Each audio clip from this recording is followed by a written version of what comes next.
മലയാളികളുടെ സ്വന്തം മെഗാസ്റ്റാർ മമ്മൂട്ടിക്ക് സർവകലാശാലയുടെ ഡി.ലിറ്റ് ബിരുദം ലഭിച്ച സന്തോഷത്തിലാണ് ഇപ്പോൾ സിനിമാ ലോകം. കലയ്ക്കും സംസ്കാരത്തിനും നൽകിയ സമഗ്ര സംഭാവനകളെ മാനിച്ച് കേരളത്തിലെ ഒരു പ്രമുഖ സർവകലാശാലയാണ് ഈ ഉന്നത ബഹുമതി നൽകി അദ്ദേഹത്തെ ആദരിച്ചത്. എന്താണ് ഡി.ലിറ്റ്? കല, സാഹിത്യം, സംസ്കാരം എന്നീ മേഖലകളിൽ അസാധാരണമായ സംഭാവനകൾ നൽകുന്നവർക്ക് സർവകലാശാലകൾ നൽകുന്ന ഏറ്റവും ഉയർന്ന അക്കാദമിക് ബഹുമതിയാണിത്.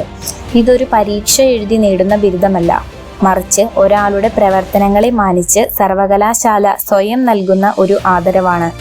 ഇതാദ്യമായല്ല മമ്മൂക്കയെ തേടി വലിയ അംഗീകാരങ്ങൾ എത്തുന്നത്. മികച്ച നടനുള്ള ദേശീയ പുരസ്കാരം 3 തവണയും സംസ്ഥാന പുരസ്കാരങ്ങൾ 7 തവണയും മമ്മൂട്ടി സ്വന്തമാക്കിയിട്ടുണ്ട്. കലാരംഗത്തെ മികച്ച സേവനത്തിനുള്ള പത്മശ്രീ പുരസ്കാരവും നൽകി രാജ്യം അദ്ദേഹത്തെ നേരത്തെ തന്നെ ആദരിച്ചിട്ടുണ്ട്. പതിറ്റാണ്ടുകൾ നീണ്ട കഠിനാധ്വാനത്തിന്റെയും കലയോടുള്ള അർപ്പണബോധത്തിന്റെയും അടയാളപ്പെടുത്തലാണ് ഈ ഓരോ പുരസ്കാരവും. വെറുമൊരു നടനല്ല, മലയാളിയുടെ അഭിമാനമായി മാറിയ മമ്മൂട്ടി എന്ന കലാകാരന്റെ നേട്ടങ്ങൾ ഇനിയും തുടരട്ടെ. ഈ വാർത്തയെക്കുറിച്ചുള്ള നിങ്ങളുടെ അഭിപ്രായം താഴെ കമന്റ് ചെയ്യുമല്ലോ. സിനിമയിലെ ഇതുപോലെയുള്ള വിശേഷങ്ങൾക്കായി നമ്മുടെ ചാനൽ സബ്സ്ക്രൈബ് ചെയ്യാൻ മറക്കരുത്.